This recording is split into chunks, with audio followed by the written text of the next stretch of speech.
Varicose veins కి సరైన చికిత్స కోసం సంప్రదించండి ఎవిస్ హాస్పిటల్.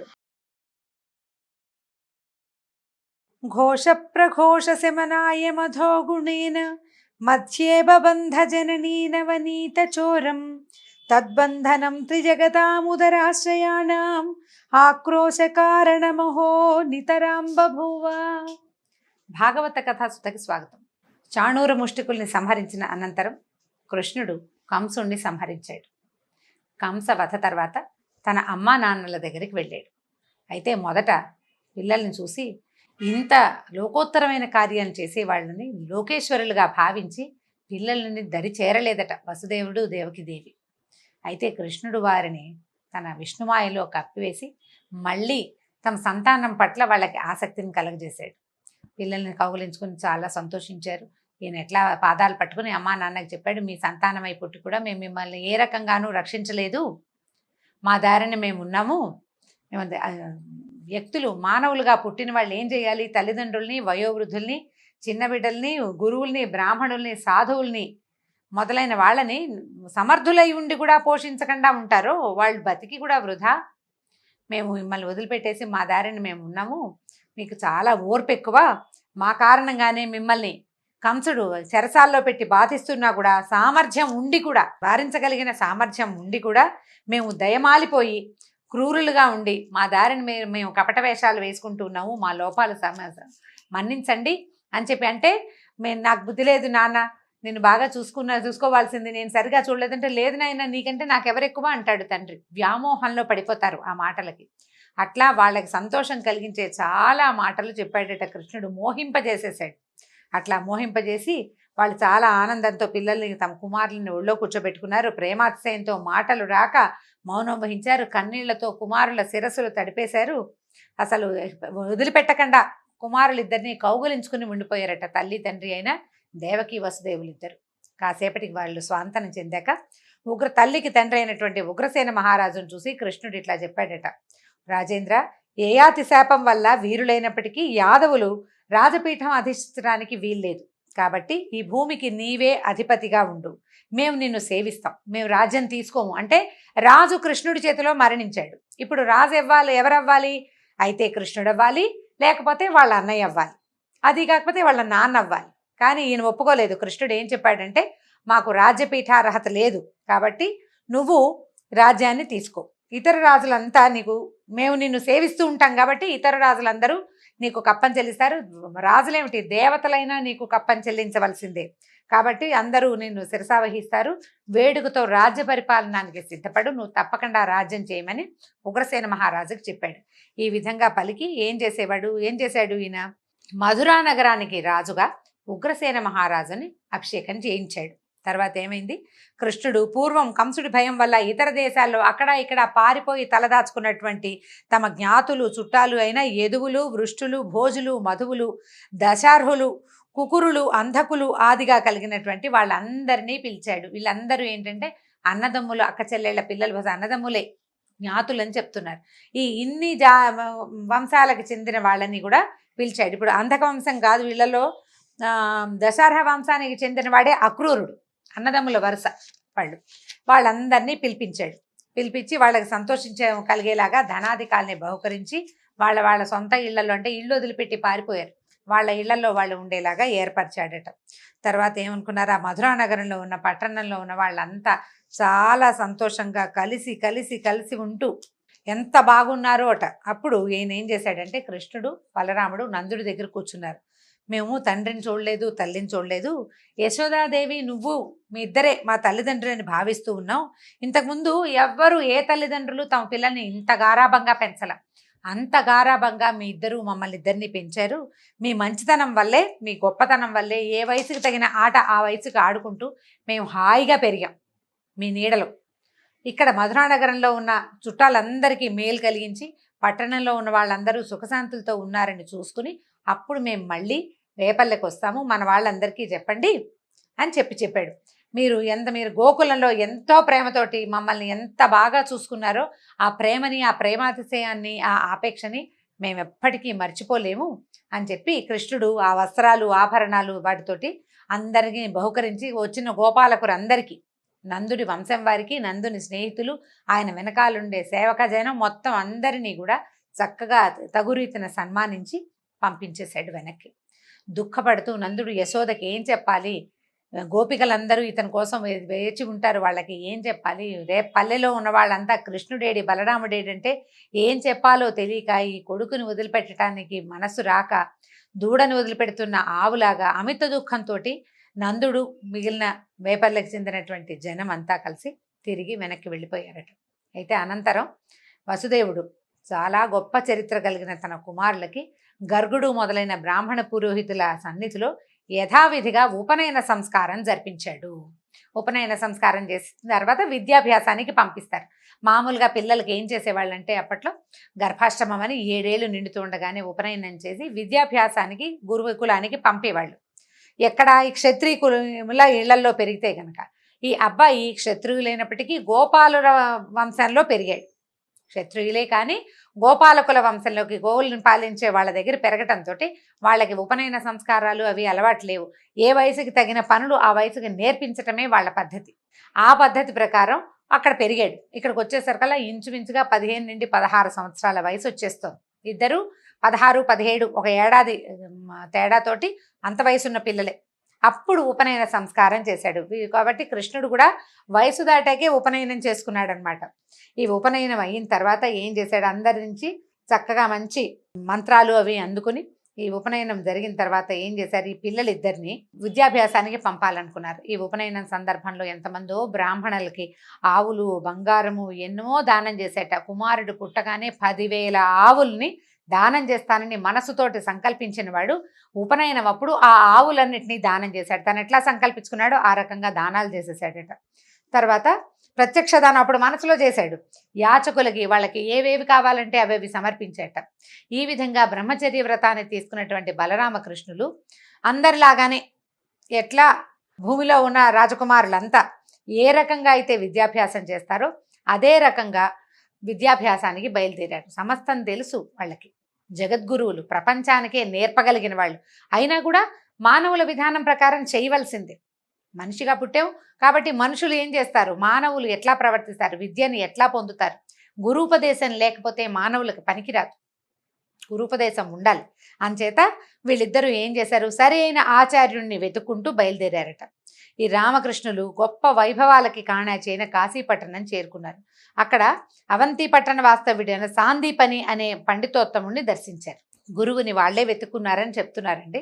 సాందీపని అనే ఒక గురువుని చూసి ఆయన్ని సేవించారు. ఆయన వీళ్ళ తాలూకు వినయ విధేయతలకి చాలా సంతోషించి ఏం చేశాడు, 4 వేదాలు, శిక్ష, వ్యాకరణము, ఛందస్సు, నిరుక్తము, జ్యోతిష్యము, కల్పము అనేటువంటి 6 వేదాంగాలు, ఆ 4 వేదాలు, 6 వేదాంగాలు, ధనుర్వేదము, తంత్రము, మనువు మున్నగు వారితో చెప్పబడినటువంటి ధర్మశాస్త్రాలు, న్యాయము, తర్కము, రాజనీతి మొదలైన వాటిని తేట తెల్లంగా బోధించాడు.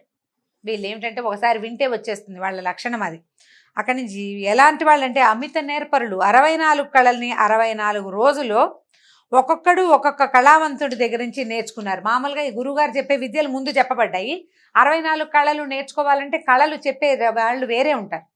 ఒక్కొక్క కళ ఒక్కొక్క కళావంతుడి దగ్గర నేర్చుకున్నారట. 64 రోజుల్లో 64 కళలు.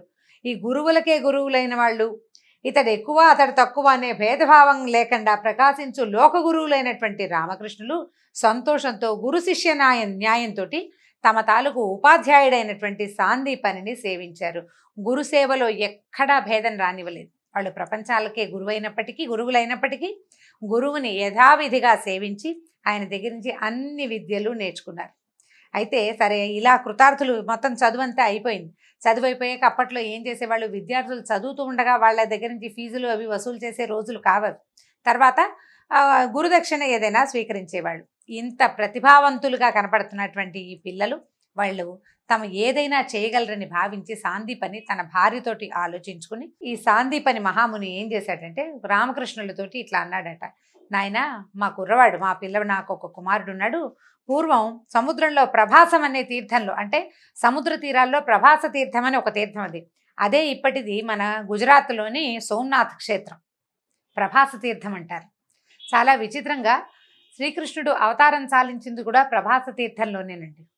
ఆ విషయం తర్వాత చెప్పుకుందాం. సందర్భవశంగా వచ్చిందని ఆ వాక్యం ఇక్కడ చెప్తున్నాను. నిజానికి సందర్భోచితమైన విషయం కాదు. ఆ ప్రభాస తీర్థం అనేసరికి ఆ మాట జ్ఞాపకం వచ్చిందనమాట. అయితే ఈ ప్రభాస తీర్థంలో స్నానం చేస్తూ మునిగిపోయాడు. మళ్ళీ కనపడలేదు. మీరు దయాసముద్రులు, గురువు కోరిన కోరిక తీర్చాలనే సదుద్దేశం కలిగిన వాళ్ళు కాబట్టి అందరికీ ఆశ్చర్యం కలిగేలాగా మా కుమారుని మాకు గురుదక్షిణగా సమర్పించండి అని అడిగాడు. ఇది మీ కర్తవ్యంగా భావించండి, నా కుమారుణ్ణి నాకు దక్కించమన్నారు. నిజానికి ఇప్పుడు శిష్యులు కనుక అత్యంత బలవత్తరమైన వాళ్ళు, లోకోత్తర నాయకులు అయితే కనుక గురువుగారు గొప్పతనానికి తక్కువే ఉంటుంది. ఆయన ఏదంటే కోరిన కొండ మీద వాన కురిపించగలరు వాళ్ళు, ఎక్కడ కావాలంటే అక్కడ. అయితే ఇంత అఖండమైన పరాక్రమంతో విరాజిల్లే శిష్యులై ఉండి గురువు కోరిక తీర్చడం మీరు న్యాయం కాదా? కాబట్టి దయచేసి నా కుమారుణ్ణి నాకు తెచ్చివ్వండి, అదే నాకు మీరు ఇచ్చేటువంటి గురుదక్షిణ అన్నారు. అని చెప్పేసరికల్లా నిజానికి ఇది మానవులకి సాధ్యపడే వ్యవహారం కాదు. సముద్రంలో మునిగిపోయాడు అంటే జీవించి ఉండకపోవచ్చు. నీట మునిగిన వాడు మళ్ళీ వస్తాడా? రాడు. కానీ వీళ్ళు ఇంత విద్య నేర్పిన గురువుకి న్యాయం చేయదలుచుకుని ఉన్నారు.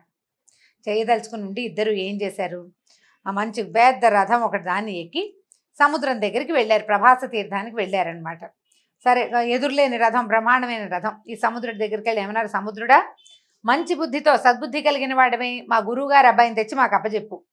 ఏమైనా కనుక సమాధానం సరిగ్గా చెప్పకపోయావో అంటే ఎదురు మాట్లాడేవో నిన్ను ఇంకింపజేసే బాణాలు వేస్తాం మేము నీ మీద అని గట్టిగా చెప్పారు. చెప్పేసరికల్లా సాగరుడు మానవ రూపంలో వచ్చాడు. దైవ రూపం అంటే ప్రత్యక్ష రూపంలో వచ్చి, మానవ రూపం అని చెప్పకూడదండి, ప్రత్యక్షంగా కనపడ్డాడు. ప్రత్యక్ష రూపంలో వచ్చి, నా మాటల్లో నేనేమి మోసం చేయను, ప్రభాస తీర్థంలో అందమైన ఆకారం గలవాడు మంచివాడు అయిన బ్రాహ్మణ బాలుడు స్నానం చేస్తుండగా తరంగం ఒకటి పైకెగసి భయంకరమైన వేగంతో అతని లోపలి తీసుకుపోయింది. అయితే అప్పుడు ఏమైంది, ఆ లోపలికి వెళ్ళేసరికల్లా ఈ సముద్రంలో ఉన్నటువంటి పంచజనుడు అనే ఒక రాక్షసుడు, దైత్యుడు ఆ కుర్రాన్ని మింగేశాడు. కాబట్టి నాదేం లేదు, నేను కాదు ముంచింది, అక్కడ ఒక రాక్షసుడు ఉన్నాడు, వాడు లాగేశాడని చెప్పాడు. అని చెప్పి ఆ రాక్షసుడు ఎక్కడుంటాడో చూపించాడనమాట. శ్రీకృష్ణుడు ఏం చేశాడట, శంఖం పూరించి పిలిచాడు. అక్కడ దాకా వెళ్ళిపోయి పిలిచేసరికల్లా ఈ పంచజనుడు భయ సందేహాలతో చాలా భయపడిపోయాడట వాడు. ఈ కృష్ణుడు సాగర జలంలో ప్రవేశించాడు. ప్రవేశించి బంగారు పింజలతో బ్రహ్మాండమైన బాణాలు, అంటే చక్కటివి, అతి పదునైనవి, మెరిసిపోతూ బంగారపు రంగులో మెరిసే బాణాలని వేసి ఈ పంచజనుడి పొట్ట చీల్చాడు. పొట్ట చీల్స్తే ఆ పొట్టలో విప్రకుమారుడు కనపడలేదు. అయితే ఈ కృష్ణుడికి నచ్చలేదు. ఇదేమిటి, వీడిని చంపేసిన తర్వాత కూడా ఇది కనపడలేదని ఏమనుకున్నాడు. అయితే ఈ కొట్టినప్పుడు ఏమైంది, వీడి శరీరంలోంచి పాంచజన్యం, ఒక శంఖం ఉద్భవించిందట. వాడు సముద్రంలో ఉండేవాడు కదా, సముద్రంలో ఉండే ఒక శంఖ రూపిగా బయటకు వచ్చాడు. వాడి పొట్టలోంచి అది వచ్చిందట. పంచజనుడి నుంచి జన్మించింది కాబట్టి పాంచజన్యము అనే పేరు వచ్చింది ఆ శంఖానికి. ఆ పాంచజన్య శంఖాన్ని తన చేతిలోకి తీసుకున్నాడు. ఆలస్యం చేయకుండా తన బలరాముడితో కలిసి రథం ఎక్కి అన్నయ్యతో కలిసి యమసదనానికి బయలుదేరాడట. అంటే రాక్షసుడి గర్భంలో కనపడని విప్రకుమారుణ్ణి యముడు తీసుకెళ్ళిపోయి ఉంటాడు. రాక్షసుడు తినేశాడు. అతని ప్రాణాలను ఎవరు తీసుకెళ్తారు, ఎవరి ప్రాణాన్నైనా తీసుకెళ్లేవాడు యముడు. యముడు ఇంటికి పరిగెత్తారనమాట వీళ్ళిద్దరూ. వెళ్ళేసరికల్ ఆ నగరం పేరేంటంటే సంయమని, సంయమనము కలిగింది అనమాట. ఆ సంయమని అని పేరు కలిగినటువంటి యమపురానికి చేరి బయట నిలబడి ప్రళయకాల మేఘంలాగా అలాంటి ధ్వనిని కలగజేసే శంఖాన్ని పూరించాడట. ఈ శంఖ శబ్దాన్ని వినేసరికల్లా యముడు అనుకున్నాడు, ఇదేమిటి, నేను ఇంత బలశాలిని, ఇంత గొప్పవాడిని, ఏ ప్రాణి నా నుంచి తప్పించుకోలేదు, నాకు కోపం తెప్పించేలాగా ఎవడో నా వాకిట్లో నిలబడి శంఖం పూరిస్తున్నాడు, వాడి సంగతి చూస్తానని బయటికి వచ్చిన యముడు పక్కపక్కన నిలబడిన బలరామకృష్ణుల్ని చూడంగానే అతనికి తెలిసిపోయింది, తమ లీలను చూపటానికి నరావతారంలో జన్మించినటువంటి నారాయణ స్వరూపునిగా కృష్ణుణ్ణి, ఆయన యొక్క సహోదరుడిగా ఆదిశేషువుని గమనించాడు, తెలుసుకున్నాడు. స్వరూపం చూడంగానే తెలిసిపోయింది నారాయణ స్వరూపం. తెలియగానే వెంటనే ఏం చేశాడు, పరమ భక్తితోటి పాదాల మీద పడ్డాడట. నా ఇంటికి వచ్చావు, నీకు ఏం కావాలో చెప్పమని అడగంగానే అప్పుడు అచ్యుతుడు ఏం చెప్పాడంటే, ఓ యమధర్మరాజా, మా గురువు యొక్క కుమారుడు, అతనిలో ఏం తప్పు ఉందో తెలియదు, నువ్వు అతన్ని తెప్పించేసుకున్నావు నీ దగ్గరికి, అతన్ని నాకు అప్పచెప్పు, అతను కావాలి అనగానే యమధర్మరాజు ఇంకొకళ్ళ దగ్గర అయితే వీడికి సమయం అయిపోయింది అలాంటివి చెప్పేవాడేమో, కానీ భగవంతుడి దగ్గరికి ఏం చెప్తాడు, వెంటనే ఇదిగో వీడు తీసుకెళ్ళిపోండి అని చెప్పేసి సాందీపని మహర్షి కుమారుణ్ణి తెచ్చి అప్పచెప్పేశాడట. ఆ కుమారుణ్ణి తీసుకుని గురుకుమారుడితోటి బలరామకృష్ణులు ఇద్దరు భూలోకానికి వచ్చి కుమారుణ్ణి సాందీపని మహర్షికి వాళ్ళ గురువు గారికి అప్పచెప్పారు. ఇంకేం కావాలో చేయమని అడిగేసరికి ఆయన అన్నాడు, నాయన మీరు గురుదక్షిణ్ణి తెచ్చి అప్పచెప్పారు. మీలాగా చేయగలిగేవాడు, ఇంత లోకోత్తరమైన కార్యం చేయగలిగిన వాడు ఎవడు ఉండడు. మీ యశస్సు దిగంతాల వరకు వ్యాపిస్తుంది. ఎవరైనా సరే ఈ యమసదనం నుంచి గురువు కోరాడని కుమారుణ్ణి తెచ్చిపెట్టగలిగే వాళ్ళు ఉన్నారా? యమసదనానికి వెళ్ళిన పిల్లాడు, చచ్చిన పిల్లవాడిని తెచ్చివ్వడం అంత సులువా? మీరు కాబట్టి ఈ పని చేశారని, ఎప్పటికీ మీ తాలూకు గొప్పతనం ప్రపంచంలో నిలిచి ఉంటుందని దండం పెట్టాడు.